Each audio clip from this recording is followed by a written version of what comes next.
Aktyor ve idmançı Şükran Sultanov anası Lətafət xanımın doğum gününü möhtəşəm şəkildə qeyd edib.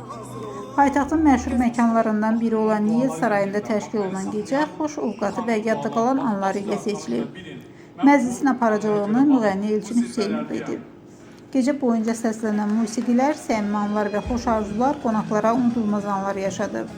Tədbirdə iştirak edən tanınmış müğənnilər bir-birindən gözəl ifaları ilə məclisə xüsusi rəng qatıb, Şükran bəyin anasının doğum gününü daha da əlamətdar ediblər. Ailə üzvləri və yaxın dostlarının qatıldığı gecədə doğum günü sahibinə ən xoş arzular ünvanlanıb, duyğusal və səmimi anlar yaşanıb.